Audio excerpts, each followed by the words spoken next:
Alors vous êtes nouvelle, mais vous savez qu'il y en a qui ont, puisque vous avez laissé du temps de parole aux autres et que vous les connaissez, alors, je crois qu'il y en a certains qui vont en prendre. Il y en a qui prennent le micro de Voilà. Bien, alors, je vais passer la parole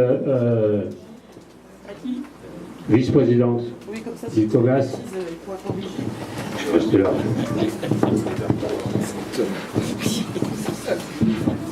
Bonjour à toutes et à tous. Rebonjour. Il y en a que j'ai déjà vu hier soir. Donc, moi, je suis une vieille connaissance. Hein. Je ne suis pas toute jeune venue. Donc, ici, c'est presque mon testament que je vais faire, puisque à la fin de l'année, j'arrête. J'aurai terminé mon second mandat. Et comme vous le savez, le COGAS prévoit 2 mandats maximum, ce qui, à mon sens, est très bien. Parce que moi, je pense qu'il faut toujours qu'il y ait du renouvellement. Et qu'à un moment donné, il doit y avoir du sang neuf, et il doit y avoir une autre vision des choses. Donc j'espère que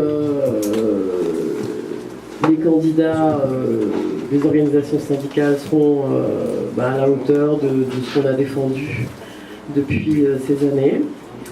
Je dois vous dire que ça n'a pas toujours été facile, notamment sur le plan budgétaire, et que ça l'est beaucoup plus depuis quelques temps. N'est-ce pas, Didier ? Moi je me suis énormément battue pour que les budgets restent à l'identique, voire augmentent. Et il y a vraiment eu des moments où on avait l'impression de pleurer la misère pour avoir un peu d'argent, un peu plus d'argent, et c'était très difficile. Aujourd'hui, j'ai l'impression qu'une nouvelle ère est ouverte et qu'il y a vraiment une prise de conscience de la part du directeur du DRH du groupe, et donc de Didier, mais Didier c'est pas nouveau apparemment, sur l'importance des activités sociales au sein d'une entreprise. Moi j'ai toujours pensé que c'était un instrument de fidélisation et de bien-être du personnel, et que c'était une vraie richesse à la Poste, dans n'importe quelle entreprise d'ailleurs, et qu'il fallait la cultiver. On a eu affaire à des dirigeants qui étaient quand même assez éloignés de ce point de vue, quoi qu'ils en disent. Bon. Et aujourd'hui, je pense qu'on a, je dis ça parce qu'il va rester, alors que M. Lajoigny et moi, pas tout à fait au même moment, mais nous allons partir. Un DRH, et c'est une syndicaliste qui le dit, et pas une syndicaliste facile. Je suis confiant. Je pense qu'on a un type formidable, donc je tiens à le dire. Enfin, moi, je suis bluffé par cette personnalité. Voilà. Et écoutez, j'espère qu'il réussira à vous soutenir autant qu'il a l'air d'en avoir envie. Et vous verrez au prochain COGAS que c'est très différent de ce qu'on a connu jusqu'à maintenant. Donc, vous savez que l'année prochaine, donc, il y aura une nouvelle équipe au COGAS.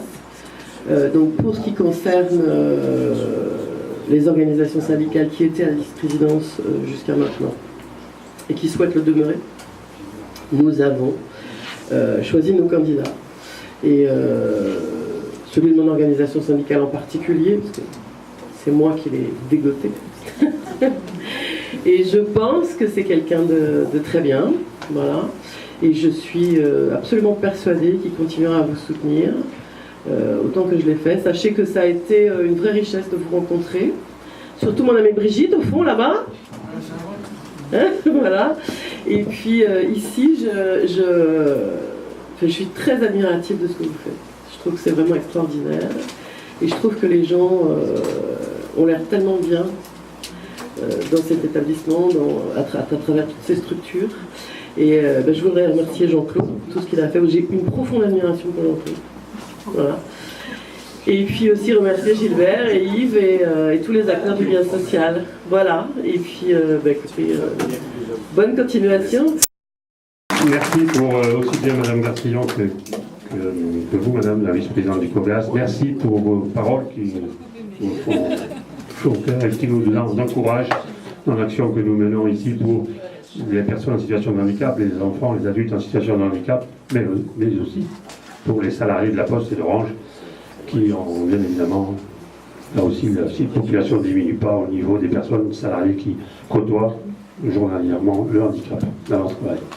Donc merci à vous deux, et je vais passer la parole à M. Lajoigny. Donc je ne dis plus rien, mais il sait ce que j'allais lui dire, donc il a l'habitude avec moi. Monsieur No a parlé 9 minutes 33 secondes. Voilà. On m'avait dit pas plus de 10 minutes par personne.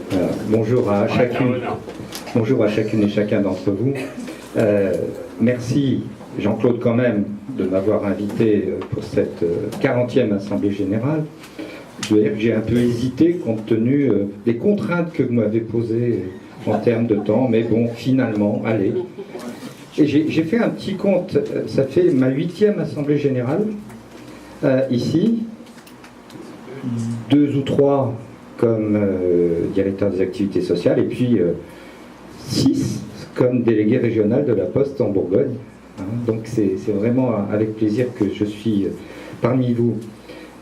Je suis parmi vous d'abord tout simplement pour vous marquer le soutien et l'accompagnement de notre entreprise, la Poste, à laquelle nous sommes tous très, très attachés. Je veux vous dire aussi que j'apprends beaucoup de choses en rencontrant les gens de la FEH et des AGEF.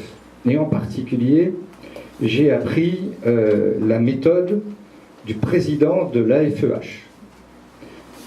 Et la méthode de Gilbert Letellier m'a inspiré pour cette Assemblée Générale. Il se demande bien ce que je vais dire. Alors, Gilbert, il utilise beaucoup la méthode, vous savez, avec une lettre, puis une deuxième lettre, puis une troisième lettre, et à la sortie, ça fait un mot. Alors, je me suis lancé aussi sur cet exercice. Parce que, y compris les présidents des associations diverses et variées qui sont avec nous aujourd'hui, nationales, en ont marre, au fil des assemblées générales, d'entendre toujours le même discours sur la santé de la Poste, le budget social et votre association. Donc là, j'ai varié pour cette 40e assemblée générale. Et je vais commencer par une lettre, c'est assez logique, c'est la première de l'alphabet, le A. Le A du mot aide, A-I-D-E. Celle de la Poste vous est acquise cette année via, j'ai fait mes comptes, 174 000 euros via le budget du COGAS. Et puis elle est un peu acquise aussi, mais là avec beaucoup de travail aussi de votre côté, via le chiffre d'affaires que vous avez réalisé en direction des différentes entités de l'entreprise, de l'ordre de 180 000 euros, là aussi si mes tablettes sont à jour. Le A aussi, pour vous, c'est le A de ardeur. L'ardeur que vous mettez, les responsables bien sûr, les bénévoles, les travailleurs, les salariés, pour faire vivre bien votre structure au service de ceux qui en ont besoin, pour vos personnes, pour votre action, et vous redire à toutes et à tous mon soutien et ma profonde amitié. Merci. Merci, Monsieur Lajoigny, j'allais dire Didier, excusez-moi, mais compte tenu de ces paroles, je peux le dire. Merci beaucoup de ces paroles qui vous vont droit, quelque part, ça fait du bien. Je vais passer maintenant la parole aux responsables des conseils départementaux, donc à la vice-présidente du conseil départemental, Madame Coin, si vous voulez bien. Alors vous avez un peu de marche à pied, pour venir jusqu'à la tribune, vous avez l'habitude. Bonjour à toutes et à tous. Donc j'ai compris, moins de 10 minutes, c'est ça? À peu près. Très bien. Une femme plus politique, vous êtes ambitieux. Bonjour à toutes et à tous. Je vous prie d'excuser François Sauvadet, le président du conseil départemental qui ne pouvait être présent et qui m'a demandé de le représenter aux côtés de mon collègue Hubert Poulot. Ce que je fais avec grand plaisir puisque je suis la vice-présidente en charge de toutes les politiques sociales du département. Donc nous sommes au cœur du sujet d'aujourd'hui. Je me permettrai d'aborder un petit mot de contexte, si vous le permettez, avant de vous dire tout le mal que je pense de vous.